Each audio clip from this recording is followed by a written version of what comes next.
Today's topic is Heritage Months. Love them or hate them. Right. Heritage Months in the classroom. Yeah, how they Yes. play out in schools.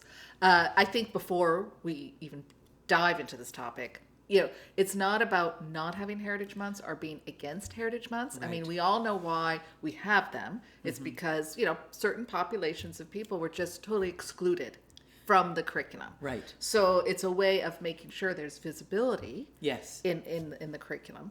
However, my concern around the Heritage Months is we deal with that month, like Black History Month. That's the only time we start really looking at, black writers, black educators, black scientists, and then we move on. Right. And our purpose today is to take that notion and reframe the thinking Right. around it, to include that, but not necessarily in an exclusive way. right. Yes. And how do we carry that on? How do we make sure that we are always culturally inclusive in our teaching? Yes. Because it can't end at that month. And my worry is sometimes in those months we do what I call with the BEd students, we fall into the 3Ds. Oh, and those 3Ds Are diet, dance, and dress. and dress.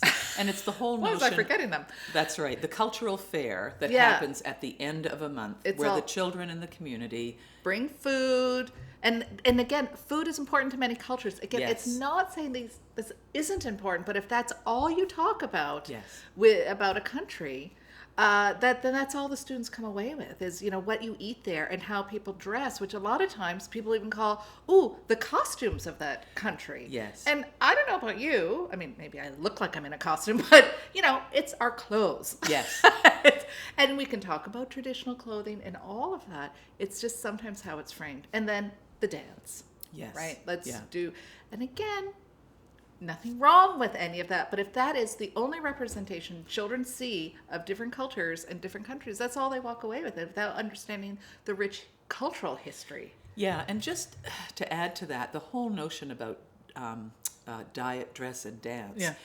It's almost othering, isn't Yeah. it? It's saying that we dress this way, I know. and you dress that way. Exactly. So it's obviously a different way, but it's different compared to us. Right, So right. it sets a standard of looking at things through a lens Yep. of otherness. Of otherness. That's right. Absolutely. Yes. And again, Heritage Months are there for a reason because there's been so much excluded from our Yes. schools and our curriculum. So I'm not saying we abolish them at all, but we have to have a way of working it more into our year-long curriculum and make sure we're not reducing cultures to just what they eat, what they wear, and some form of artistic expression. Again, all part of a rich cultural history, but Yes. you have to go beyond that. Yes. So clearly, there's a lot more investigating to A do. lot more we can talk about. Yeah, because there's one thing to talk the talk, Yeah. as we are doing Yes, now. exactly. But what's this going to look like in the classroom? How are we going to reframe this conversation? Absolutely.